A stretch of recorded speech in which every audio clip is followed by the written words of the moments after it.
আচ্ছা ভাই, আপনারা তো ভাই ইসলামকে বিশ্বাস করেন না বা আল্লাহকে দুজন বিশ্বাস করেন না, তাই না? বিশ্বাস করার মতো তো কোনো যুক্তি বা প্রমাণ আপনারা দিতে পারছেন না, তাহলে কেমনে বিশ্বাস করি? আপনি কি মা আচ্ছা ভাই, কালীকে আচ্ছা। বিশ্বাস করেন ভাই? না ভাই, না। আচ্ছা ভাই, আচ্ছা, মা আমার কালীকে কাছে মা প্রশ্নটা কালীকে তো আমি। মা কালীকে মা কালীকে বা প্রাচীন জিউস, গ্রিসের যে ধর্ম, জিউস যে ধর্মের দেবতা, সেই ধর্মকে আপনি কেন বিশ্বাস করেন না? কম ভাই, এগুলো যেন সৃষ্টি করতে না, তাই। ওগুলা ফেক মনে হয় আপনার কাছে এই জন্য নাকি? জি, জি। ভুয়া মনে হয়, এবং তারা যারা এই ধর্মটা বিশ্বাস করে তারাও তো আপনার কাছে কোনো আহ, প্রমাণ বা যুক্তি, এমন কোনো প্রমাণ উপস্থাপন করতে পারে না যে তাদের ধর্মটা সঠিক। তো আপনি তো ভাই পৃথিবীর পৃথিবীতে ধর্মের সংখ্যা হচ্ছে 4200, এই 4200-এর ভিতরে 4199টা ধর্ম আপনি বিশ্বাস করেন না, তাই না? জি, জি। আর খালি একটা করেন, যেটা আপনার বাপ মায়ে যেটা করছে সেটা করেন নাকি? জি, অবশ্যই। আচ্ছা ভাই, আমার আহ, প্রশ্নটা ভাই না না, বলে একটু ফেলি একটু আপনাকে। একটু ধীরে ধীরে যান, আপনি প্রশ্ন করেন, ধীরে ধীরে যান।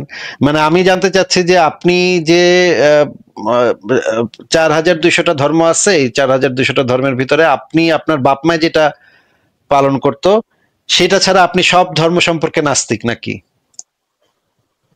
অবশ্যই ভাই, কারণ আমি এগুলো তো ভাই বিশ্বাস করি না ভাই, এর কারণে তো আপনাদের মতনই, কিন্তু আমি আল্লাহকে বিশ্বাস হ্যাঁ, করি। ওই 4199টা ধর্ম সম্পর্কে আপনি আমাদের মতোই স্ট্যান্ড। আমরা শুধুমাত্র একটা বেশি ধর্মকে অবিশ্বাস করি। আপনি 4199টা ধর্মকে অবিশ্বাস করেন, আমরা 4200টা ধর্মকে, মানে আপনার থেকে একটা মাত্র বেশি ধর্মকে অবিশ্বাস করি। সেটা হইতেছে আপনার বাপ দাদার ধর্মটা। এইটা ছাড়া তো আপনার আমার ভিতরে তেমন কোনো পার্থক্য নাই, যে আপনি আপনার বাপ দাদার ধর্মটাকে অন্ধভাবে কোনো যুক্তি প্রমাণ ছাড়া বিশ্বাস করেন। আমরা এটাকেও অন্য ধর্মগুলোর মতো রিজেক্ট করি, বিশ্বাস করি না। আমরা বলতেছি যে এটার পক্ষে তো 4199টা ধর্মের পক্ষেও কোনো প্রমাণ নাই, আমার বাপে যেটা করতো সেটার পক্ষে কোনো প্রমাণ নাই। সুতরাং এটা আমরা বিশ্বাস করি না। আমরা আপনার থেকে মাত্র এক কাঠি সামনের দিকে আগাইছি, আপনি এক কাঠি পিছনে আছেন এখন আমাদের থেকে। যদি আপনি যুক্তি দিয়ে ওই আপনার বাপদাদার ধর্মটাকেও যাচাই করেন, তখন আপনি দেখবেন ওইটাও 4199টা ধর্মের মতোই অন্ধবিশ্বাস, এবং আপনিও তখন আর বিশ্বাস করবেন না। হ্যাঁ, আপনি কি আমার কথা বুঝতে পারতেছেন? জি ভাই, জি। আচ্ছা ভাই, আমার প্রশ্নটা ভাই করে ফেলি আপনাকে। আপনার আপনার জন্ম যদি একটা হিন্দু পরিবারে হইতো, আপনার বাপ দাদা যদি হিন্দু ধর্ম বিশ্বাস করতো, তাহলে আপনি তো আমার কাছে এসে এখন বলতেন, ভাই আপনি হিন্দু ধর্ম কেন বিশ্বাস করেন না, এটাই তো বলতেন, তাই না?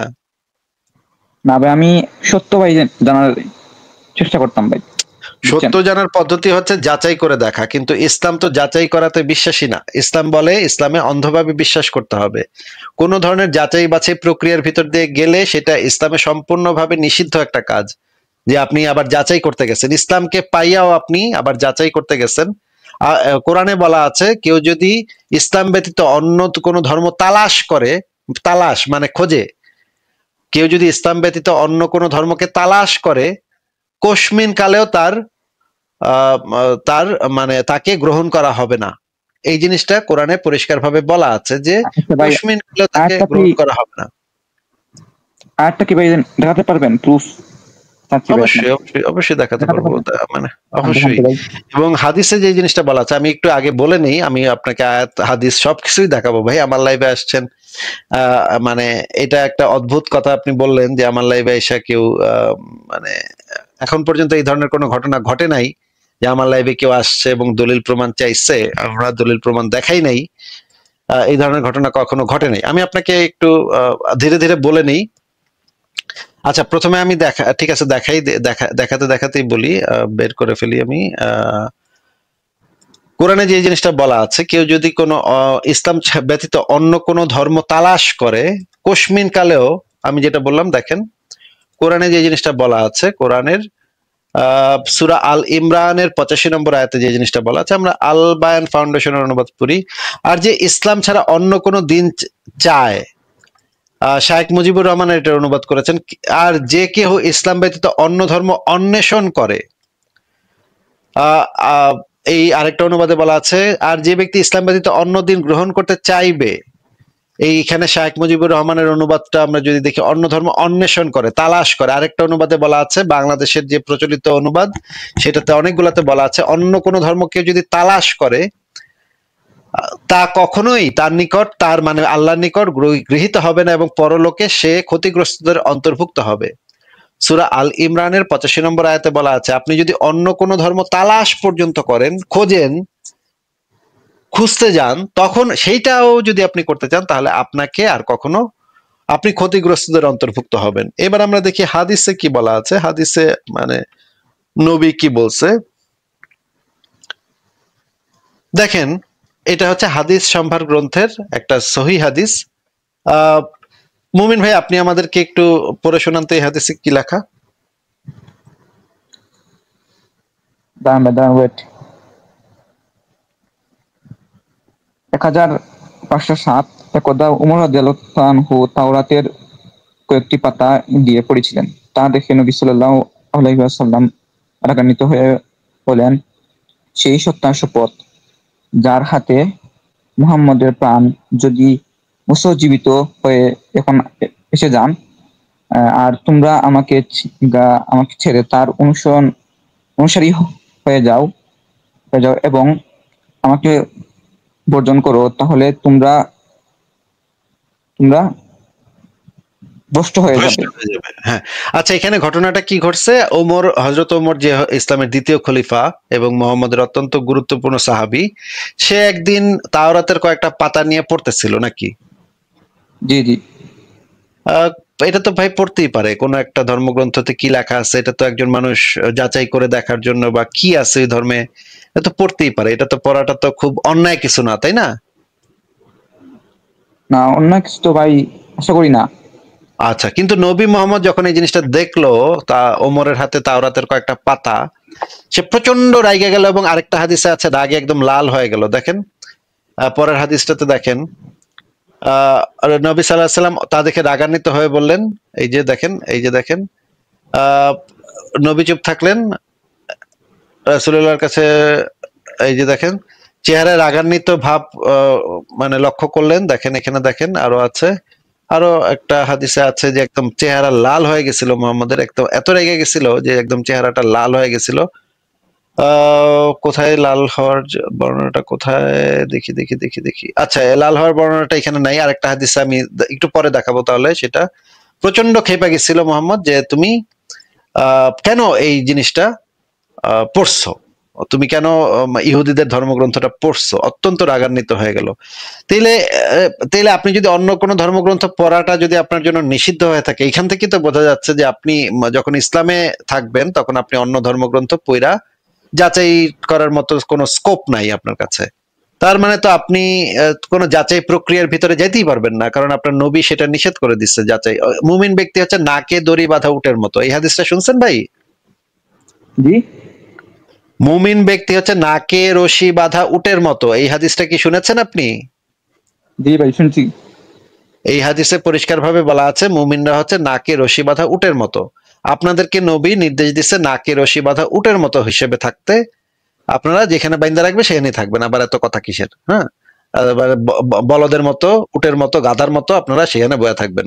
আপনারা নিজস্ব ভাই হ্যাঁ বলেন। এর ওয়ার্ড হিসেবে ভাই আমরা জান্নাত পাবো, এর কারণে ভাই জান্নাত পাবেন না জান্নাত পাবেন সেটা তো ভিন্ন কথা, জান্নাত পাবেন না কি পাবেন সেটা তো ভিন্ন কথা, কিন্তু আপনারা তো কোনো যাচাই বাছাই করার মতো স্কোপ আপনাদের নাই, তাই না? অন্ধবিশ্বাস করতে হবে, অন্ধভাবে বিশ্বাস করতে হবে। আপনারা যদি মুসলমান হন তাহলে আপনাদের অন্ধ বিশ্বাস করতে হবে নাকি? অন্ধবিশ্বাস কিভাবে ভাই? এটা তো কারণ ভাই অনেক যেখানে যাচাইয়ের কোনো প্রক্রিয়া নাই, যেটা হচ্ছে নাকে দড়ি বাঁধা উটের মতো অন্ধভাবে অনুসরণ করতে হবে যেই ধর্মটাকে। নবী মোহাম্মদ যেই কয়টা কথা বলছে প্রত্যেকটা কথাকে কোনো প্রমাণ না চেয়ে অন্ধভাবে বিশ্বাস করে নিতে হবে, সেটাকে তো অন্ধবিশ্বাসই বলে। বাই ডেফিনেশন তো এটা অন্ধবিশ্বাস।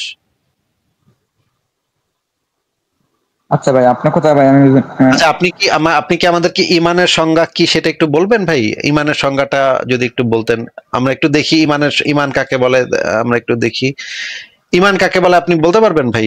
বলেন তো। ইমান মানে তো ভাই বিশ্বাস করা। ইমান বাংলাটা জিজ্ঞেস করিনি, এটার অর্থটা মানে মানেটা কি, মানে এটার দ্বারা কি বোঝায়, ইমান দ্বারা কি বোঝায়? মানে ভাই, মানে হতেছে যে আল্লাহ তার রাসূলকে বিশ্বাস করা, বা যে কি মানে আল্লাহ এবং আল্লাহ আল্লাহর রাসূলকে অক্ষরে অক্ষরে বিশ্বাস করা এবং কোনো প্রমাণ ছাড়াই বিশ্বাস করা, তাই না? প্রমাণ ছাড়া তো এটা নাই তো ভাই, এটা এটা অবশ্যই আছে। এই যে দেখেন, এখানে দেখেন, আমরা তাফসিরে জালালাইন থেকে ইমানের সংজ্ঞাটা একটু পড়ি তাইলে। এইখানে এটা হচ্ছে তাফসিরে জালালাইনের আহ খণ্ড নম্বর 1 পৃষ্ঠা নাম্বার 77, আমরা একটু দেখি। এখানে একটু পড়েন তো ভাই, এখানে কি লেখা আছে? নবী করিম জানিয়ে এসেছেন, এটা এখান থেকে পড়েন তো ভাই।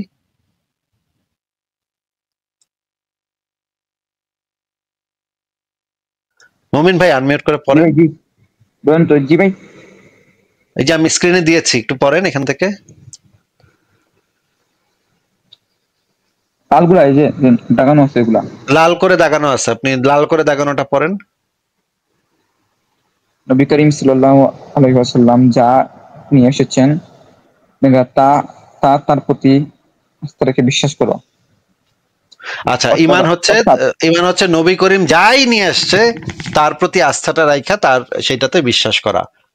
সে যে কোনো প্রমাণ দিবে এটার কোনো দরকার নেই, তার উপরে আপনার আস্থা রাখতে হবে যে সে যেহেতু কইছে সত্যই কইছে, এই আস্থাটা তার উপরে রাখা আপনি কোনো প্রমাণ চাইবেন না, কোনো যুক্তি চাইবেন না, এগুলা ছাড়াই তাকে মেনে নিবেন। আচ্ছা, পরের অংশটুকু পড়েন, সেখানে আরো ভালোভাবে ডিটেইলসে বলা আছে, বলেন পড়েন। অর্থাৎ ঈমান এবং গায়েব, এ থেকে বোঝা গেল অনুভূতি।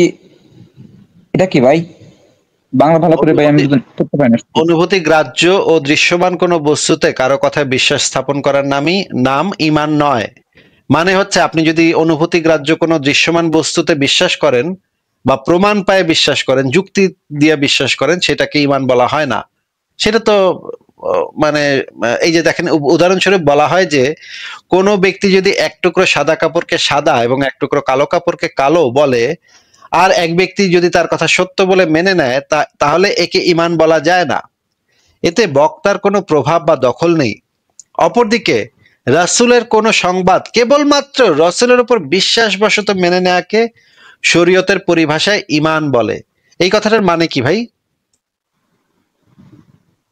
আসলে ভাই, কারণ আল্লাহ তো ভাই মিথ্যাবাদী না ভাই। তারা তো মিথ্যাবাদী না আসি যে সত্যবাদী সেটা নিয়ে তো এখানে কথা হচ্ছে না, কথা হচ্ছে যে ঈমানের সংজ্ঞাটা কি। বিনা দ্বিধায় ভাই ইসলামের সব বিধিবিধান মেনে নেওয়া। বিনা হ্যাঁ, কেবলমাত্র এখানে যে সংজ্ঞাটা, মারেফুল কোরআন, মুফতি শফি ওসমানী, পাকিস্তানের অত্যন্ত গুরুত্বপূর্ণ আলেম, সারা পৃথিবীর সবচেয়ে গুরুত্বপূর্ণ আলেমদের একজন মুফতি শফি ওসমানী এই সংজ্ঞাটা দিচ্ছে যে রাসূলের কোন সংবাদ কেবলমাত্র রাসূলের উপর বিশ্বাসবশত মেনে নেয়াকে শরীয়তের পরিভাষায় ঈমান বলে। মানে আপনি আর কোনো যুক্তি প্রমাণ জ্ঞান বিজ্ঞান দিয়ে যাচাই বাছাই কিছুই করবেন না, শুধুমাত্র রাসূল যেহেতু বলছে সেই হেতু তার উপর বিশ্বাস করে সেটাকে মেনে নেয়াকে ঈমান, ইসলামের পরিভাষায় ঈমান বলা হয়। ইসলামী শরীয়তের পরিভাষায় এইটাই হচ্ছে ঈমান। মানে রাসূল যেটাই বলবে না কেন সেটা আপনি নিঃসন্দেহে নিঃসংকোচে, কোনো যাচাই কোনো যুক্তি প্রমাণ কিচ্ছু চাইবেন না, সেটাকে বিশ্বাস করবেন, সেটাকেই বলা হয় ঈমান। আচ্ছা, আমরা নিচে আরো পড়তে পারি, নিচে আরো ভালোভাবে বলা আছে এই জিনিসগুলা। দেখেন এখানে বলা আছে যে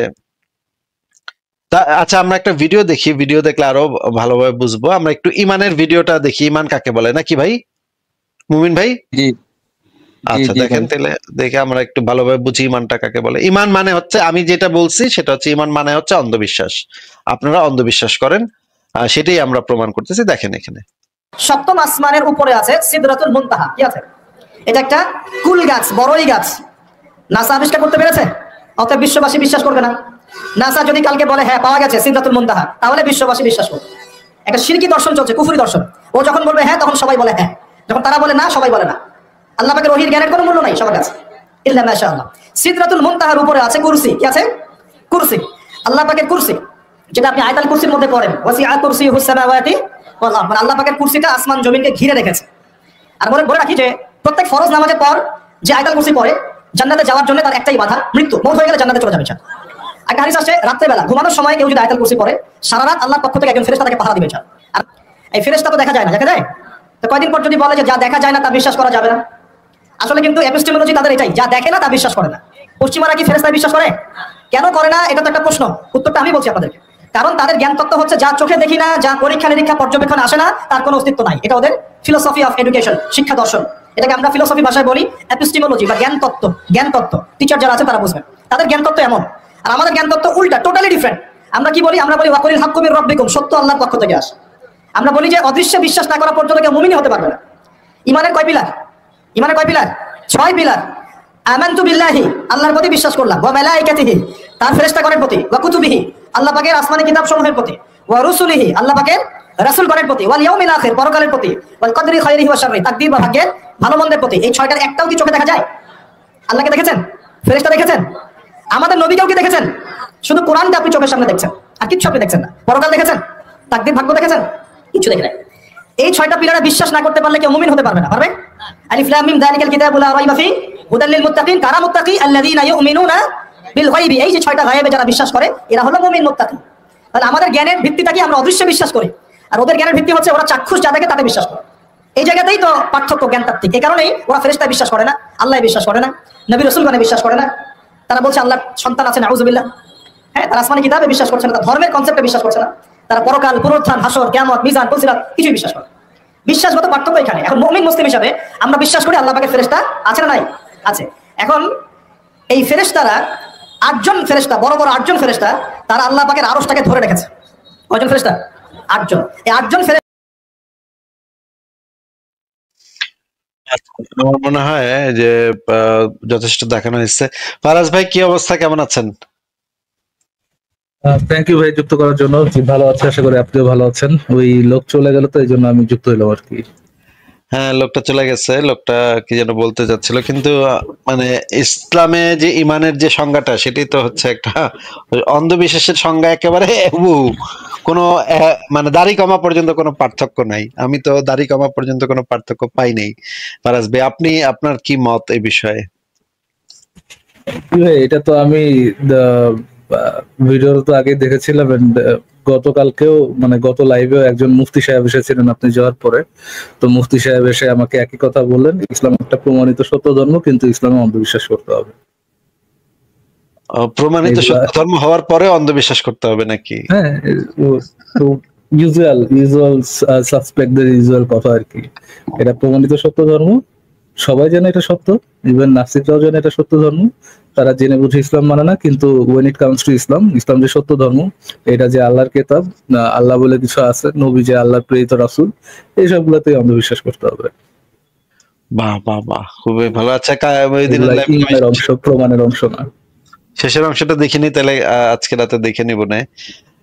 ঠিক আছে, নিশ্চয়ই ভালো কথা বলছে আমাদের মুফতি সাহেব, নিশ্চয়ই এখান থেকে আরো কিছু পাওয়া যাবে, মাল মশলা পাওয়া যাবে। ফারাজ ভাই, ঠিক আছে, তাহলে কি পরের জনকে যুক্ত করব? ইনশাআল্লাহ আসিফ ভাই। তাহলে আমরা পরের জনকে যুক্ত করি। আমাদের এখানে আছে রনি। রনি, আপনাকে যুক্ত করা আছে, বলেন আপনি। ভাইয়া কেমন আছেন? ভালো আছে, আশা করি আপনিও ভালো। বলেন তাহলে। ভাইয়া, আমার প্রশ্ন হচ্ছে যে আমি মানে অনেক নাস্তিককে শুনতে দেখছি যে তারা বলে যে নবী মুহাম্মদ দর্শক। এখন উনি কি আসলে দর্শক ছিলেন? ধর্ষণের সংজ্ঞার ভিতরে ধর্ষণের সংজ্ঞাটা তাহলে একটু দেন। দর্শনের সংজ্ঞা হলো, মানে শর্টকাটে যদি বলি, সেটা হইতেছে যে কারো অনুমতি না নিয়ে বা সম্মতি না নিয়ে তার সাথে জোরপূর্বক শারীরিক সম্পর্ক করা বা সেক্স করা। হ্যাঁ, ঠিক আছে, তাহলে তো হয়ে গেল। এই সম্মতির ভিতরে একটা ক্যাটাগরি আছে, যারা হচ্ছে মনে করেন অজ্ঞান ব্যক্তি। অজ্ঞান ব্যক্তি তো আর সম্মতি দিতে পারে না, তাই না? পারে না। মনে করেন নেশাগ্রস্ত ব্যক্তি, সে তো আর সম্মতি দিতে পারে না, তাই না? না না। পাগল ব্যক্তি তো আর সম্মতি দিতে পারে না, বা সম্মতি দিলেও সেটাকে সম্মতি হিসেবে আমরা অ্যাকসেপ্ট করি না, তাই না? না, করি না। কারণ তার তো জ্ঞান বুদ্ধি নাই, সে পাগল ব্যক্তি, সে অপ্রাপ্তবয়স্ক বাচ্চা শিশু। এরা তো, এদের সম্মতি তো সম্মতি হিসেবে গ্রহণযোগ্য না, কারণ তারা তো অপ্রাপ্তবয়স্ক, তারা তো এখনো সেই মেধা বা সেই যোগ্যতা অর্জন করে নাই, বুদ্ধি অর্জন করে নাই, যেটা দিয়ে সে সম্মতি দিবে, তাই না? হ্যাঁ হ্যাঁ। দাসী বান্দি, মনে করেন একজন মালিকের কাছে একজন দাসী আছে, বান্দি আছে, দাসীর তো কোনো কনসেন্ট থাকে না, তাই না? না, থাকে না, সে মালিকের আন্ডারে থাকে আর কি। মালিকের অধিকারে থাকে, হ্যাঁ। এই সমস্ত বিষয়ে যেহেতু কনসেন্ট থাকে না, আর কনসেন্ট ছাড়া যদি কেউ এই কাজটা করে তাহলে সেটা ধর্ষণ ক্যাটাগরিতে। তাহলে নবী মোহাম্মদ যখন অপ্রাপ্তবয়স্ক আয়েশার সাথে যৌন সঙ্গম করেছে সেইটা ধর্ষণ ছিল, কারণ ধর্ষণের সংজ্ঞার ভিতরে এটা পড়ে। নবী মোহাম্মদ যখন দাসী বান্দির সাথে সেক্স করছে সেগুলাও ধর্ষণের ক্যাটাগরির ভিতরে পড়ে। প্রত্যেকটা এই ঘটনাগুলা প্রত্যেকটা ধর্ষণ ক্যাটাগরির অন্তর্ভুক্ত। এই কারণে নবী মোহাম্মদ একজন ধর্ষক হিসেবে প্রমাণিত হয়। বলেন। হ্যাঁ ভাই, বুঝতে পারছি, উত্তর পেয়েছি। আচ্ছা, আর কি কিছু বলবেন? আর হচ্ছে ভাইয়া, মানে আপনি কি নাস্তিক নাকি অ্যাগনস্টিক?